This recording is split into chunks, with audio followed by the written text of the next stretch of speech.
जय जय श्री कृष्ण। हम श्री मीरा जी के आगे के चरित्र में प्रवेश करते हैं। एक रात मीरा जी की नींद खुल जाती है तो उसे लगता है कि उनकी नाभि के पीछे मेरुदंड में यानी कि रीढ़ की हड्डी में कुछ सुरसराहट सी हो रही है, कुछ फड़फड़ाहट सी हो रही है। मीरा जी उठ जाती है, उठकर बैठी हो जाती है और शीघ्रतापूर्वक भुजंग आसन और हल आसन, सर्वांग आसन, चक्रासन, शीर्षासन, योग के जितने भी आसन है वो सभी करने लग जाती है। फिर शांत होने का प्रयत्न करती हुई पद्म आसन से ध्यान लगाकर बैठ जाती है। शरीर में कंपन हो रहा है, घबराहट हो रही है, पसीना आ रहा है और आज्ञा चक्र पर प्रकाश दिखाई दे रहा है। शरीर में होने वाले परिवर्तनों को मीरा जी धैर्य पूर्वक सहन करती हुई उसने आसन दृढ़ लगाया और वह मन को भगवान में लगाती हुई नाभि चक्र में स्थापित करती है। श्री मीराबाई को लग रहा था कि वहां से कोई वस्तु उनकी रीढ़ की हड्डी में नीचे से मूल आधार चक्र से सरकती हुई, कुछ संघर्ष करती हुई, कुछ फड़कन करती हुई उनकी रीढ़ की हड्डी के ऊपर चढ़ रही है। अचानक पलक झपकते ही वह लहरदार वस्तु, सर्प की आकृति वाली वस्तु मीरा जी की मूल आधार से होती हुई ऊपर की ओर बराबर बढ़ती ही जा रही थी। छाती और कंठ प्रदेश में रुकने का बहाना करते हुए भ्रुकुटी के मध्य जाकर वह जो सरसराहट थी, जो लहर थी, जो मूल आधार से उठी थी, वह रीढ़ से चलती हुई भ्रुकुटी के बीच में जाकर रुक जाती है। तब प्रकाश प्रकाश और केवल अद्भुत आनंद की अनुभूति होने लगती है। श्री मीरा जी को ज्ञान ही नहीं हुआ कि ये सब क्या हो रहा है, क्योंकि मीरा जी की आयु सिर्फ 5 साल की है। मीरा जी को नहीं पता है कि ये क्या हो रहा है और क्यों हो रहा है और ये कैसे हो रहा है। जैसे ही भीतर की उस नागिन ने श्री मीरा जी के भ्रुकुटी के बीच में मध्य को छुआ, स्पर्श किया, उसकी मीरा जी की शरीर देह आसनबद्ध अवस्था में ही सैया से ऊपर उठ जाती है। क्योंकि मीराबाई के दादाजी ने मीरा जी के ध्यान करने के लिए, ध्यान लगाने के लिए मीरा जी को एक अलग ही कक्ष दे रखा था, जिस कक्ष में अन्य मनुष्यों की एंट्री वर्जित थी। कोई भी उसके अंदर नहीं जा सकता था। श्री मीरा जी उस कक्ष में बैठ करके ध्यान का अभ्यास करती थी।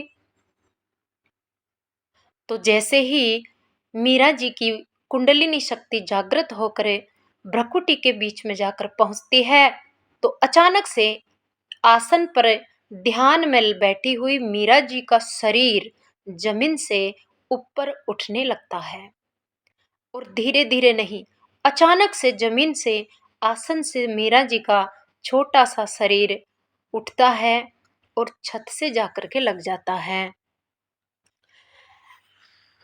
छत के ऊपर एक लोहे का कड़ा टंगा हुआ था। मीरा जी ने छोटा सा लहंगा पहना है और एक छोटी सी चूनर ओढ़ी है। सिर उनका ढका हुआ है ओढ़नी से। ओढ़नी में सुंदर सुंदर तारे और गोटे लगे हैं। जैसे ही मीरा जी का शरीर छत से जाकर टकराया, टकराया नहीं मतलब चोट नहीं लगी, लेकिन के छत तक पहुंच गया और शरीर तो धीरे धीरे वापस आसन पर आ जाता है, लेकिन मीरा जी के शरीर पर जो ओढ़नी थी वह ओढ़नी उस छत में लगे हुए कड़े के अंदर फंस जाती है ओढ़नी कड़े में अटक जाती है और ऊपर ही लटक जाती है। मीरा जी अभी भी गहरे ध्यान में है। मीरा जी को यह होश नहीं है कि उनका शरीर आसन से उठकर छत से अड़ गया है और वापस आसन पर आकर बैठ गया है, क्योंकि मीरा जी गहरी ध्यान समाधि में चली जाती है। मीरा का शरीर सैया पर कब आया, आसन पर कब आया, उनको कोई पता नहीं था।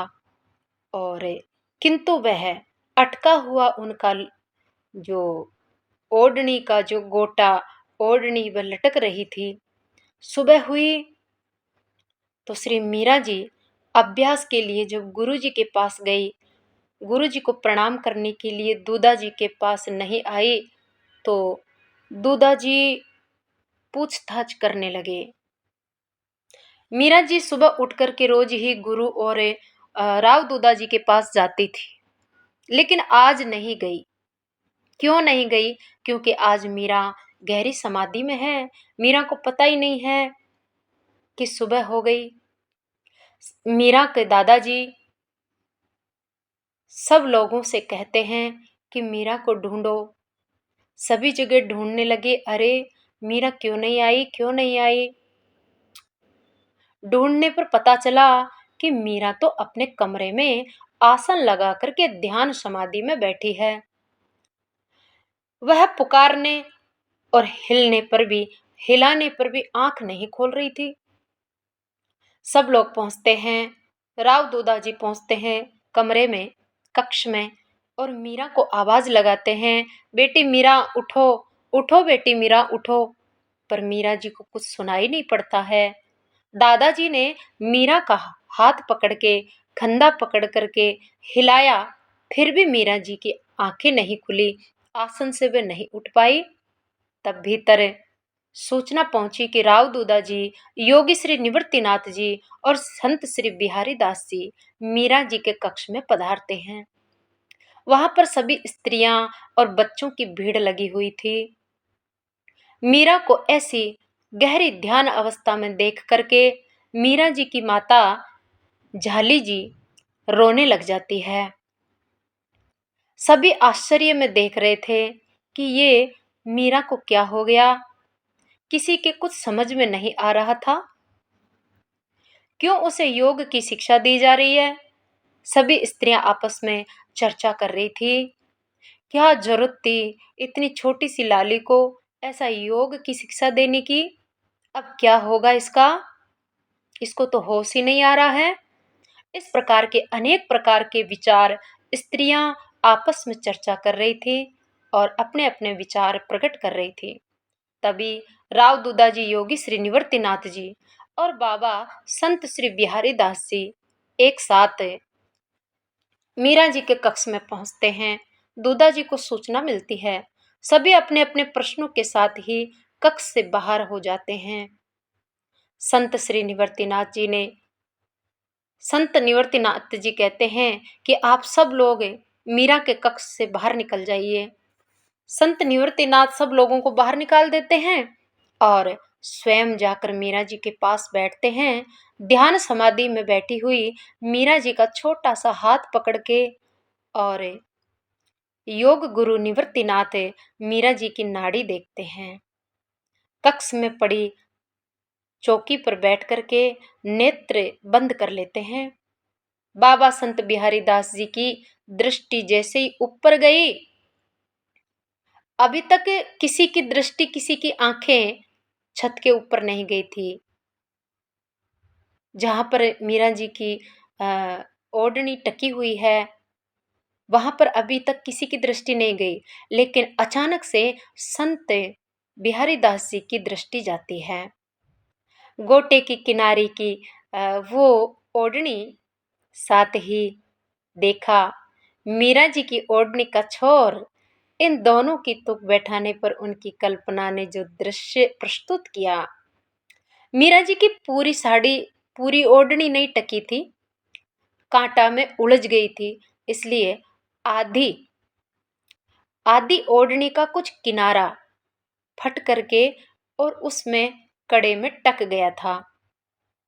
मीरा जी की जो शेष ओढ़नी उनके शरीर पे थी उससे उसको मिलाया तो वो वहां से फटी हुई थी। वो सारा का सारा सबूत मिल जाता है, निश्चय हो जाता है कि ये मीरा जी की ओढ़नी है। उस दृश्यनुमा आश्चर्य की अतिरेकता में उनका मुख खिल गया। दोनों संत प्रसन्न हो गए। आंखें उनकी फटी की फटी रह गई। वाणी केवल ओहो ओहो कह करके मौन हो गए। दूधा जी ने ओहो की आवाज सुनकर के देखा तो उन्होंने ऊपर टके हुए मीरा जी की गोटा लगी हुई ओढ़नी की ओर संकेत किया। बात समझ करके दूधा जी चकरा गए, आंखों में आंसू आ गया। तब संत श्री निवृत्तिनाथ जी कहने लगे, जय हो सच्चिदानंद, जय हो सच्चिदानंद, जय हो सच्चिदानंद की कह करके संत निवृत्तिनाथ जी उठकर खड़े हो जाते हैं। दोनों ने घूमकर उनकी ओर देखा, वे प्रसन्न दिखाई दिए। बोले, महाराज मेरी शिक्षा और आपका मनोरथ सफल हो गया। संत निवृत्तिनाथ जी कह रहे हैं, मैं जो शिक्षा मीरा को दे रहा था, मीरा उस शिक्षा में पूर्णतः सफल हो चुकी है। इसी बालिका की कुंडलिनी शक्ति जागृत हो चुकी है, भ्रकुटी मध्य पहुंच चुकी है, किंतु स्थान नहीं छोड़ रही थी। अब वह एक ही झटके में भ्रू मध्य तक पहुंच गई है। श्री बिहारी दास जी ने गोटा और ओढ़नी की बात बताई तो उन्होंने मुस्कुरा करके केवल उन्हें समझाने के लिए कह दिया, चिंता की कोई बात नहीं है। एक झटके से कुंडलिनी शक्ति जागृत हुई है और एक ही झटके में कुंडलिनी शक्ति ने मीरा जी के रीढ़ की हड्डी का सारा रास्ता एक क्षण में पार किया है। तो उस कुंडलिनी शक्ति के जागृत होने की, उस शक्ति के प्रभाव से, उसकी ताकत से, उसके तेज वेग से, वेग को मीरा जी का शरीर छोटा और कोमल होने के कारण सहन नहीं कर सका। इसीलिए जब कुंडलिनी शक्ति जागृत हुई उस समय मीरा का शरीर जमीन से ऊपर उठ करके छत तक पहुंच गया और उसी समय इनकी ओढ़नी वहां पर लगी है, ऐसा समझा रहे हैं श्री निवृत्तिनाथ जी। अभी मीरा को चेतना नहीं आई है, अभी उसको चैतन्य होने में संत निवृत्तिनाथ जी कहते हैं, अब मीरा को एक दिन तो हो चुका है समाधि में और अब और 2 दिन के बाद मीरा चैतन्य अवस्था में लौटेगी, मीरा होश में आएगी, मीरा आंखें खोलेगी। सामान्य होने में 4-5 दिन भी लग सकता है, किंतु आप चिंता मत कीजिएगा, ऐसा निवृत्तिनाथ जी मीराबाई के दादाजी को समझा रहे हैं। दादाजी कहते हैं, दूधा जी कहते हैं, महाराज तो बेटी 3 दिन बाद समाधि से उठेगी और उसके बाद भी समाधि का गहरा असर होने के कारण 6 दिन तक ठीक से होश में नहीं आएगी, तो 5-6 दिन तक ये बिना खाए बिना पिए कैसे रहेगी? तो क्या इसको नुकसान नहीं होगा? क्या कमजोरी नहीं होगी शरीर में? संत निवृत्तिनाथ जी कहते हैं, नहीं नहीं राजन नहीं, आप चिंता मत करो। योगी तो कई महीने और कई वर्षों तक समाधि में बैठे रहते हैं। मनुष्य का वास्तविक भोजन आहार तो आनंद है। हम भोजन भी तो आनंद के लिए ही करते हैं ना, ऊर्जा के लिए ही करते हैं। और जब योगी ऐसी गहरी समाधि में जाता है तो उनको ऊर्जा और वो आनंद उनको समाधि में मिल जाता है। इसलिए जब तक वो समाधि में रहते हैं तब तक उनको आहार करने की आवश्यकता ही महसूस नहीं होती और इसीलिए उनके शरीर में कमजोरी भी नहीं आती। दूधा जी कहते हैं, तो ठीक है, एक बात का ध्यान अवश्य रखा जाए कि ये चैतन्य होते ही उठकर चल ना पड़े। उठने से पहले इसके हाथ और इसके पैरों में तेल की मालिश की जाए। योगी निवृत्तिनाथ जी कह रहे हैं कि जैसे ही मीरा समाधि से बाहर आएगी तो इसके हाथ पैरों में तेल की मालिश की जानी चाहिए, ताकि इसके शरीर में रक्त का संचार अच्छी तरह से होने लगे। अन्यथा कहीं पर गिरने से चोट लग सकती है।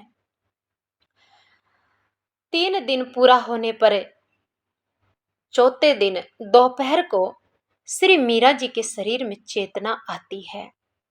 धीरे धीरे धीरे धीरे उनके शांत और गंभीर मुख पर हल्की सी मुस्कान आई। अभी आंखें बंद है, ध्यान में बैठी है, पर ध्यान में बैठी हुई मीरा का होठों पर हल्की सी मुस्कान दिखाई पड़ी। आंखें पलकें बंद है, बंद पलकों के नीचे थोड़ी सी हलचल हुई।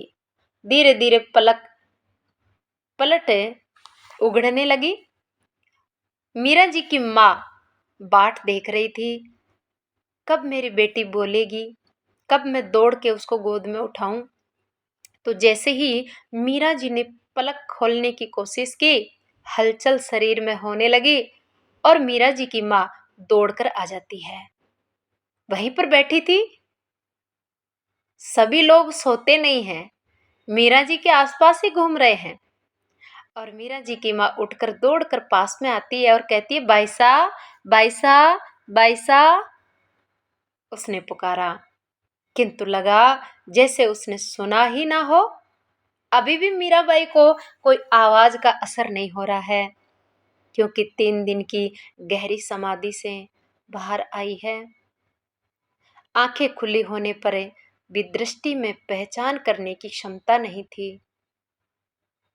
उनके अंगों में चेतना आती गई धीरे धीरे। उसने धीरे धीरे आसन खोला। इसमें थोड़ी सहायता उनकी जो धाई थी, दासी थी, उन्होंने मंगला दासी आई और उसने और धाई दोनों हाथों से मीरा जी के शरीर में मालिश करने लग जाती है। उन्होंने देखा कि मीरा ना बोल रही है और ना ही किसी की ओर देख रही है। रह रह करके उसके नेत्र अर्धनिमित सी हो जाते हैं। मीरा किसी की तरफ देख नहीं रही है और ना किसी से बोल रही है, ना ही इधर उधर कोई ज्यादा हलचल कर रही है। बस आंखें थोड़ी सी खुल जाती है, फिर बंद हो जाती है, खुल जाती है, फिर बंद हो जाती है। समाधि से उठने के बाद ये स्थिति है श्री मीरा जी की। पुकारने पर वह उनकी ओर देखती है, लेकिन कुछ बोलती नहीं है। कुछ ही समय पर वह उठकर बाहर चल पड़ती है। जैसे ही मीरा जी उठकर बाहर आती है, मंगला दासी दौड़कर झाली रानी के पास पहुंचती है। रानी सा बाईसा उठकर बाहर पधार रहे हैं। बाईसा, ओ बाईसा, उठकर बाहर पधार रहे हैं। बिना किसी और देखे मीरा धीमी गति से सीधे, अच्छा, मीरा जी जब समाधि से उठी, हाथ पैरों में चलने की चेतना आई, मीरा जी अभी तक किसी से बात नहीं की है। और मीरा आसन से उठ करके सीधी अपने गुरु के पास पहुंचती है। कहती है, गुरुदेव। उसके रुंधे कंठ से वाणी फूटी और वह जड़ की भांति उनके चरणों में गिर पड़ी। जाती जाती मीरा श्री गुरु निवर्तिनाथ जी के चरणों में गिर पड़ती है। प्रसन्नता के आवेग में भर करे गुरु ने छोटी सी सुयोग्य शिष्या को उठा करके छाती से लगा लिया। गुरु जी गोद में लेकर बड़े प्रसन्न हो जाते हैं। इसी समय तक पूरे गढ़ में उनके चैतन्य होने की बात फैल जाती है। राव दूदा जी, बाबा बिहारी दास जी, राज पुरोहित जी और वीरम देव जी, रायसल राणा रतन सिंह जी, सब के सब मीरा जी के कक्ष के द्वार पर उपस्थित होकर गुरु और शिष्या के मिलने का अद्भुत दृश्य देख रहे थे। छोटी सी शिष्या, सफल शिष्या, अद्भुत शिष्या और योग गुरु निवर्तिनाथ जी, इन दोनों के इस मिलन को देखकर वहां उपस्थित सभी लोगों के नेत्रों में अश्रु भर आते हैं। कहते हैं, बेटी, तुम्हारी जैसी शिष्या पाकर के मैं धन्य हो गया हूं। योगी निवृत्तिनाथ जी ने उसे गोदी से नीचे उतारते हुए कहा। पुनः प्रणाम करके मीरा ने अपनी आंसू भरी हुई आंखों उनकी ओर उठाई। मीरा के नेत्रों में आंसू है। किस चीज के? आनंद के। परमात्मा को छू के आई है ना, तो परमात्मा के प्रेम का, भक्ति का, प्रभु के स्पर्श के आंसू मीरा जी के नेत्रों में भरे हैं। कंठ कुछ भी कहने में असमर्थ हो रहा है। प्रभु का प्रेम जब हृदय में जागृत हो जाता है तो उसके लक्षण होते हैं, आंखों में आंसू भर आते हैं, कंठ से बोला नहीं जाता है, वाणी अवरुद्ध हो जाती है। गुरुजी के साथ कक्ष से बाहर आकर श्री मीरा ने बाबा बिहारी दास जी, राजपुरोहित जी, दूदा जी, विरमदेव जी और रायसल और रतन सिंह को भूमि पर सिर रख कर के प्रणाम करती है, क्योंकि ये सब इसके पिता है।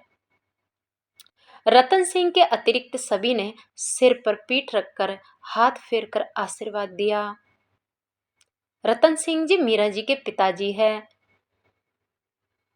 पहले के लोगों की मर्यादा होती थी कि उनकी संतान जब उनके सामने आती है तो वो अपने भाई, माता पिता, परिवार वालों के सामने संतान को ना ही गोद में लेते थे, ना ही उससे बात करते थे।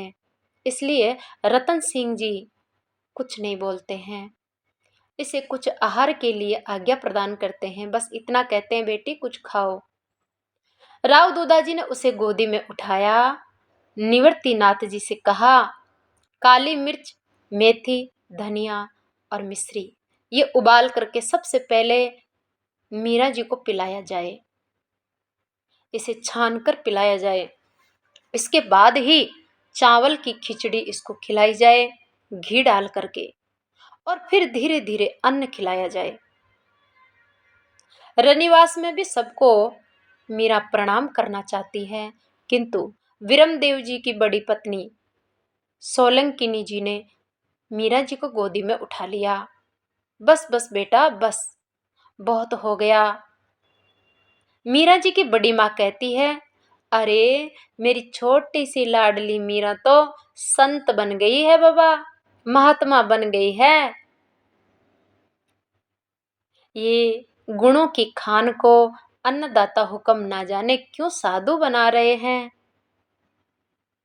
यद्यपि मीरा अब भी पूर्णतः सामान्य नहीं हुई थी, फिर भी अपनी बड़ी माँ की बात सुनकर वे धीरे से हंस पड़ी। मैं तो आपकी वही मीरा हूं, मैं तो आपकी वही बेटी हूं बाबू। हुक्म देखिए ना। मीरा जी कहती है राव दूदा जी से, दादा ये सभी मुझे साधु कहते हैं, महात्मा कहते हैं, देखो ना मेरे वस्त्र भी वही हैं, मेरा शरीर भी वही है, और मैं आपकी बेटी हूँ, फिर मुझे क्यों संत कह रहे हैं, महात्मा कह रहे हैं। अकस्मात उसे अपने गिरधर की याद आ जाती है, और जैसे अपने गिरधर गोपाल की याद आई और मीरा एकदम से अपने माता पिता, परिवार और दादाजी और वहां जितने भी बच्चे सबको छोड़ करके भाग जाती है, और छटपटा कर भागती है और दौड़ करके गिरधर के पास जाती है, और अपने गिरधर लाल को मीरा श्याम कुंज में दौड़ कर जाती है।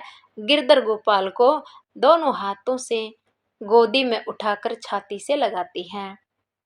सारी की सारी स्त्रियां देखती रह जाती है। मीरा गिरधर से बातें करने लगती है। मीरा गिरधर से कहती है, प्रभु। मीरा जी ने सिंहासन के सहित उठाकर हृदय से लगा लिया। प्यार भरी नैनों से गिरधर को निहारने लगी, नेत्रों से अश्रु गिरने लगे, और मीरा जी अपने गिरधर से कहती है, गोपाल, गिरधर, अरे मैं 3 दिन तेरे पास नहीं आ पाई, 3-4 दिन तक, तो इतने दिन तक तेरी पूजा किसने की? किसी ने खिलाया पिलाया? किसी ने सुलाया तुम्हें, या ऐसे भूखे ही बैठे हो? देखो ना मैं भी कहाँ योगी बनने के चक्कर में, समाधि अमाधि लगाने के चक्कर में तुम्हें छोड़कर चली गई। ध्यान और योग की पंचायत में पड़ गई मैं तो। क्षमा करो गिरधर, क्षमा करो। अब आगे से मैं ऐसा नहीं करूंगी, तुम्हें छोड़ करके कभी नहीं जाऊंगी। मंगला दासी ने बताया कि पहले दिन चंपा और मिथुला की सहायता से छोटी रानी सा ने गिरधर गोपाल की सेवा की थी। भाई साहब चिंता मत करो, गिरधर की सेवा माँ ने की है। और 2 दिन तक जोशी जी ने गिरधर जी की सेवा की है, इसलिए आप ऐसी चिंता मत करो। तो इस प्रकार से ये श्री मीराबाई मात्र 6 महीना योग गुरु निवृत्तिनाथ जी से योग की शिक्षा सीख लेती है और उसमें पूर्णतः सफल हो जाती है। उनकी आध्यात्मिक चेतना शक्ति पूर्णतः जागृत होकर भ्रकुटी पर पहुंच जाती है, आत्म साक्षात्कार को प्राप्त हो जाती है।